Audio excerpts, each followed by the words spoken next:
आप सभी हिंदी प्रेमियों को मेरा प्रणाम। मेरा नाम है शिव प्रकाश और टीजीटी हिंदी यूट्यूब चैनल पर आप सभी का बहुत बहुत स्वागत एवं अभिनंदन करता हूं।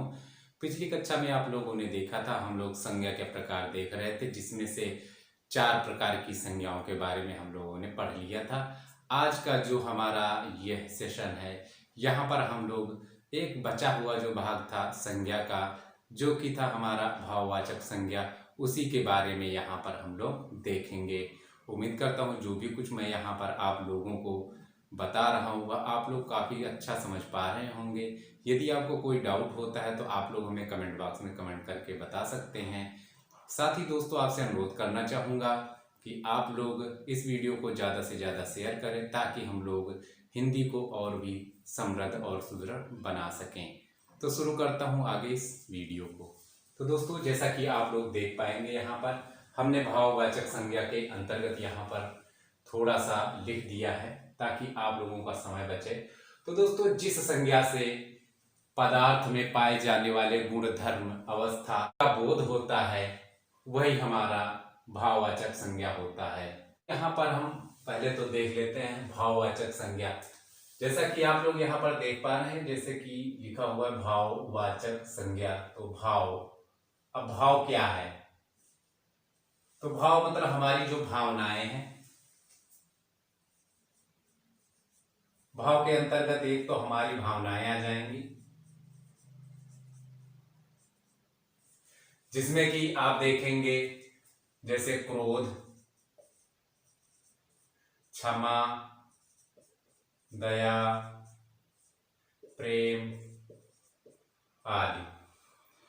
इसके साथ ही दोस्तों, दूसरा अगर हम देखें, जो गुण धर्म की हम बात कर रहे हैं, गुण धर्म या अवस्था यानी कि दशा, तो उसके अंतर्गत क्या आ जाएंगी? इसके अंतर्गत आएंगी वह गुण धर्म स्वभाव जो कुछ है। इसका मतलब यह है कि जो हमारे व्याकरणिक इकाइयां हैं उनका गुण, जैसे कि आप देखते होंगे संज्ञा, सर्वनाम, क्रिया, विशेषण, इस तरह की जो चीजें हैं, अव्यय, ये सब आ जाएंगी। तो इसमें आएंगे हमारे संज्ञा, सर्वनाम, क्रिया, विशेषण और अव्यय। अब ये किस प्रकार से आएंगे वो मैं आगे आपको यहाँ पर एक्सप्लेन कर दूंगा, ताकि आप लोग उसको समझ पाए। दोस्तों, यहाँ पर एक चीज आपको ध्यान रखना है कि जो भी ये भाववाचक संज्ञा और द्रव्यवाचक संज्ञा है, वह जो है अधिकांशतः बहुवचन नहीं होता है। अब ऐसा क्यों नहीं होता है, तो मैं आपको यहाँ पर उदाहरण दे करके समझा देता हूं। दोस्तों, जैसे भाववाचक संज्ञा, अब कोई प्रेम है, या क्रोध है, तो इसका आप बहुवचन में क्या कहोगे?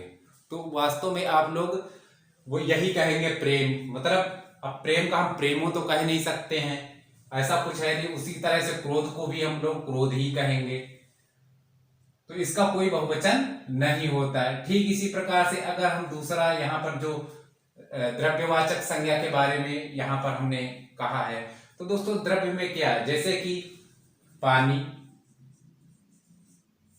लोहा आदि चीजें। तो पानी को पानियों कहेंगे क्या? बहुवचन में हम पानियों तो कहेंगे नहीं। इसी तरह से लोहा का लोहो नहीं कहेंगे, बल लोहा ही कहेंगे। तो आपने यहाँ पर देखा कि ये दोनों ही चीजें, यानी भाववाचक और जो द्रव्यवाचक संज्ञा होंगी, तो वह जो अधिकांशतः इनका जो रूप होगा वह बहुवचन नहीं होता है, यानी कि ये हमेशा लगभग एक वचन में ही प्रयोग होती हैं। उसके बाद दोस्तों, अब जो चीज आपने यहाँ भाव देखा है, तो उसी तरह हम यहाँ देखेंगे कि भाववाचक संज्ञा बनने की क्या क्या स्थितियां होती हैं। तो पहले हम देखेंगे कि जातिवाचक से भाववाचक किस प्रकार से बनता है। तो नंबर 1 पर हम देखते हैं जातिवाचक से भाववाचक।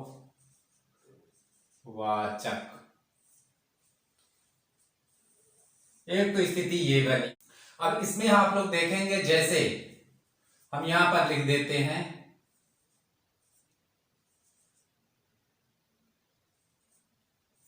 वृद्ध। तो वृद्ध से बनेगा, वृद्ध क्या है, एक संज्ञा है, और इससे बन जाएगा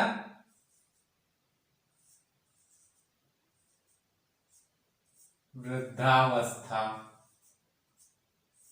अब यहां वृद्धावस्था अगर आप देखेंगे तो ये क्या है, एक भाववाचक संज्ञा बन गई। इसी प्रकार से आप देखेंगे युवा। अब युवा से क्या बनेगा, युवा से बन जाएगा यौवन। अब जो युवा था ये तो संज्ञा थी, यानी कि ये जातिवाचक संज्ञा थी, और इसी प्रकार से यहां पर आपने देखा कि यौवन, अब ये क्या बन गया, ये सीधे भाववाचक संज्ञा बन गया। इसी प्रकार से अन्य उदाहरण जैसे लड़का ले लो। अब लड़का क्या है, तो लड़का है जातिवाचक संज्ञा। अब इसका जब हम परिवर्तन करेंगे तो आप देखेंगे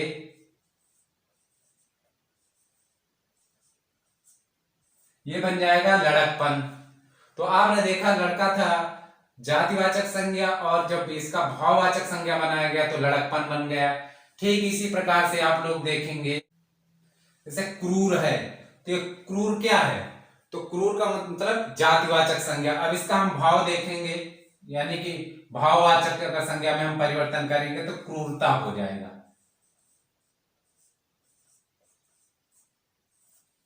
इसी तरह से हम देखेंगे, अब इसी प्रकार से हम लोग देखेंगे कि जो सर्वनाम से भाववाचक संज्ञा बनाते हैं वह किस प्रकार से बनाते हैं, जो कि हमारा दूसरा यहाँ पर टाइप है।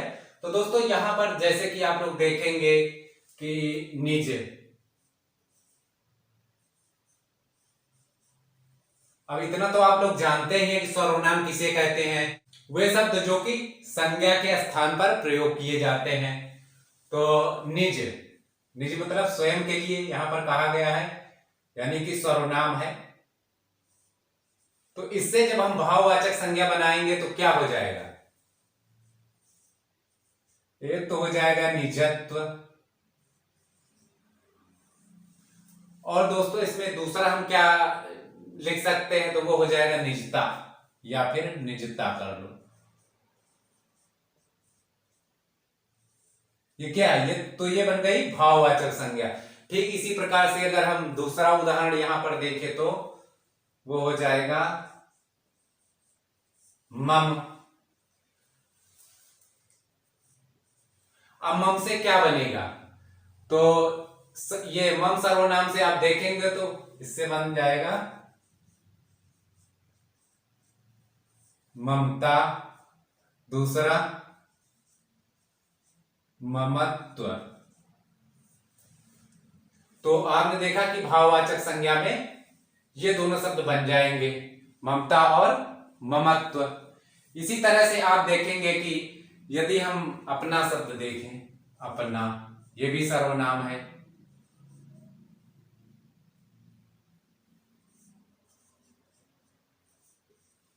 अपना सर्वनाम से अगर हम इसको भाववाचक संज्ञा में कन्वर्ट करें तो आप लोग देखेंगे अपनत्व या फिर अपनापन। इस प्रकार से आप अन्य अनेक शब्द इसके माध्यम से बना सकते हैं, जो कि सर्वनाम से भाववाचक संज्ञा बन जाएंगे। अब हम देखते हैं इसका तीसरा टाइप, क्रिया से भाववाचक संज्ञा।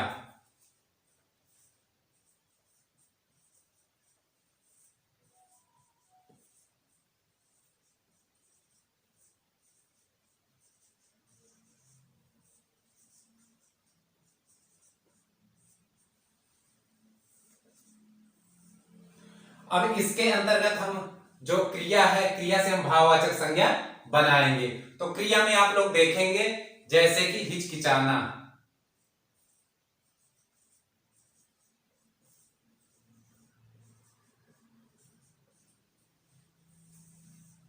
अब इससे अगर हम भाववाचक संज्ञा बनाएंगे तो आप देखेंगे हिचकिचाहट।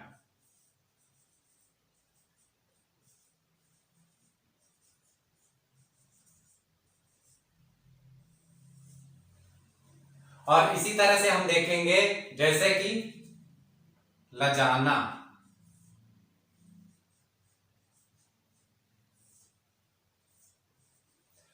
अब जो लजाना है इसमें अगर हम देखेंगे तो वो हो जाएगा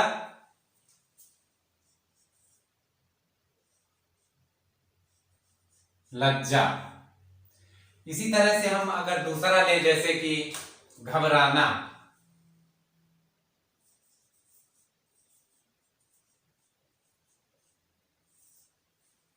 तो इससे बन जाएगा आपका घबराहट।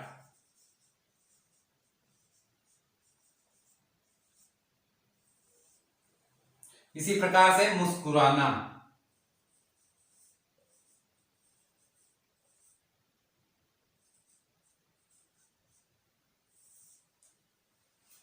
तो ये बन जाएगा मुस्कुराहट।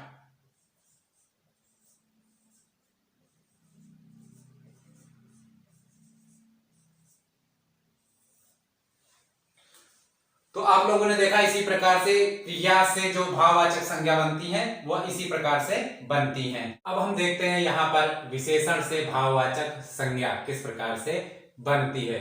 तो यहाँ पर हम उदाहरण लेते हैं जैसे कि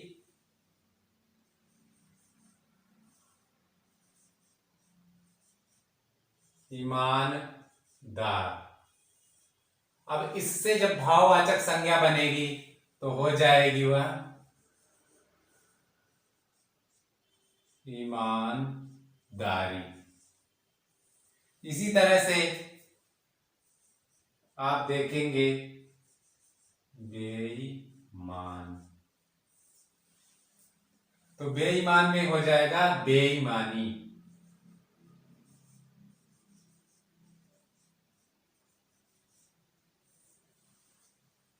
तो अब अगला अगर हम देखें जैसे कि मोटा, यह भी विशेषण है। तो इससे अगर हम देखेंगे कि भाववाचक संज्ञा, तो मोटा से मोटापा।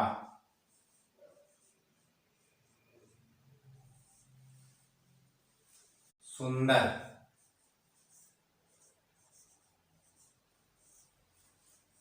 तो ये बन जाएगा सुंदरता।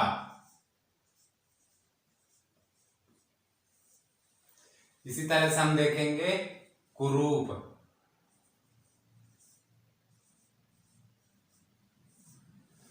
कुरूप विशेषण से बन जाएगा कुरूपता।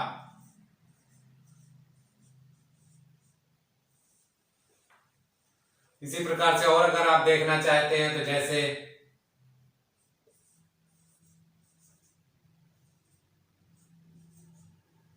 विद्वान, विद्वान विशेषण है, इसका जब हम भाववाचक बनाएंगे तो आप देखेंगे विद्वता।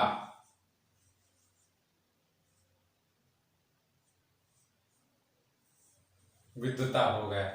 इसी प्रकार से अन्य भी इसमें बनते हैं। तो अव्यय से भाववाचक संज्ञा अगर हम बनाते हैं तो किस प्रकार से बनेंगी। तो दोस्तों जो अव्यय है, आप जानते हैं कि जो शब्द होते हैं वो विकार के आधार पर दो प्रकार के होते हैं, एक तो विकारी, दूसरा अविकारी।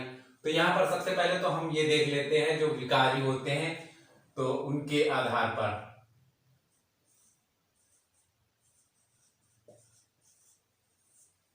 तो विकारी में देखेंगे वह शब्द आएंगे इसके अंतर्गत जो कि लिंग वचन बदलने पर ये बदल जाते हैं। अब संज्ञा हमने लिया विकारी शब्द के अंतर्गत, तो दोस्तों इसमें हमने राजा ले लिया जैसे ही संज्ञा के अंतर्गत, तो इसका जैसे हमने लिंग परिवर्तन किया तो ये बन जाएगा रानी। और इसका हमने वचन अगर हम परिवर्तित कर दें तो आप देखेंगे कि ये बन जाएगा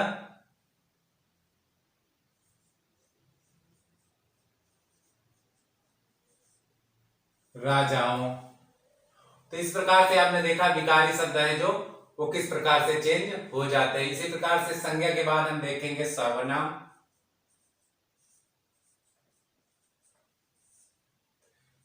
और सर्वनाम में जैसे हमने देखा तुम,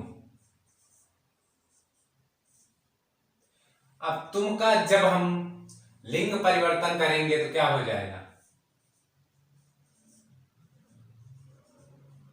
तुम्हारी। इसी प्रकार से हो जाएगा जब हम वचन करेंगे तो क्या हो जाएगा, तुम्हारे।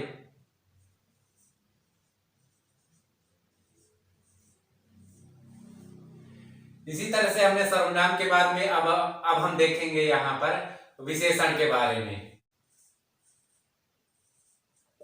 अब विशेषण में हम लोग देखेंगे, अब विशेषण के अंतर्गत जैसे हम लेते हैं यहां सुंदर।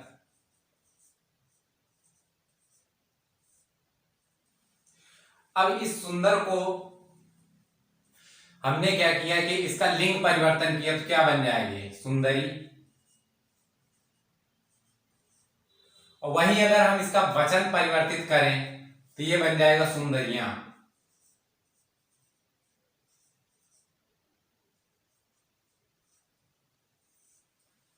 तो आपने विशेषण का देख लिया, अब देख लेते हैं हम लोग क्रिया में।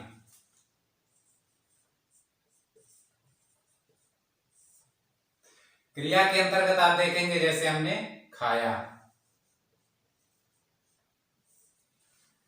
खाया हो गया, तो इसको हम देखेंगे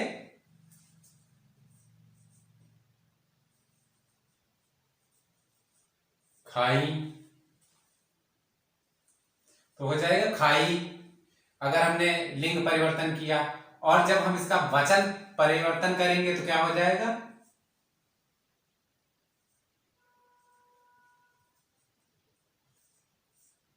खाई।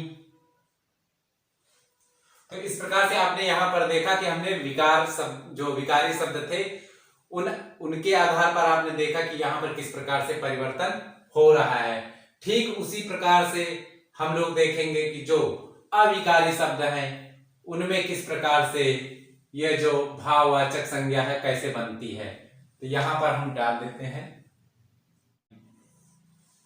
तो अविकारी के अंतर्गत हम लोग यहां पर देखेंगे, यहां पर दोस्तों जैसा कि आपने देखा अविकारी, तो अविकारी वो होंगे वह शब्द जो कि लिंग और वचन परिवर्तित होने पर भी ये नहीं बदलते हैं। तो चलो हम देख लेते हैं, यहां पर उदाहरण लेते हैं।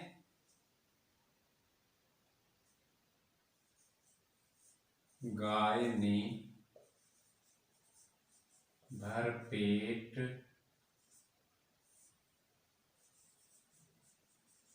खाया।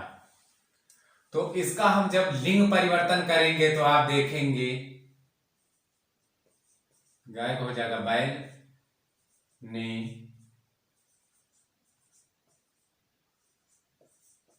भर पेट खाया। तो आपने देखा यहां पर कोई भी परिवर्तन दोनों में नहीं आया है, यानी यह अविकारी शब्द हुआ। इसी प्रकार से अभी तो हमने यहां पर लिंग परिवर्तन किया, अब मैं यहां पर वचन को परिवर्तन करके दिखाता हूं कि किस प्रकार से वचन को भी परिवर्तित करने पर भी ये अविकारी शब्द नहीं बदलते हैं। तो गाय है तो इसी का बन जाएगा गाय,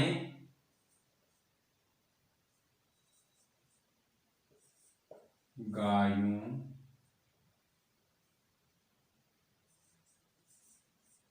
गायों ने भर पेट खाया।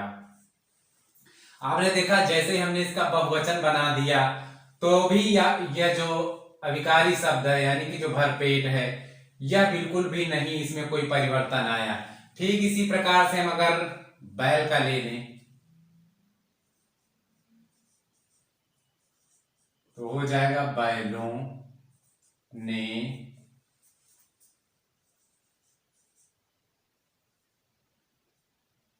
भर पेट खाया। तो आपने यहां पर देखा कि यह जो अविकारी शब्द है यह बिल्कुल वैसा का वैसा ही रहा, जबकि यहां पर हम लोगों ने लिंग और वचन दोनों ही परिवर्तित करके देख लिया। तो ये जो है वह अविकारी शब्द, तो इस प्रकार से यहां पर अव्यय से भी भाववाचक संज्ञा बनती है। अब हम देखते हैं जो अव्यय के मुख्य जो अविकारी शब्द होते हैं वह जैसे कि कौन कौन से होते हैं। तो यहां पर जैसे कि क्रिया विशेषण, अगर हम क्रिया विशेषण की बात करें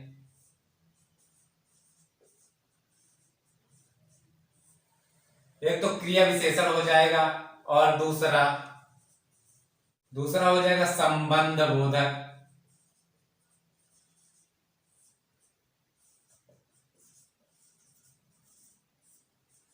अव्यय।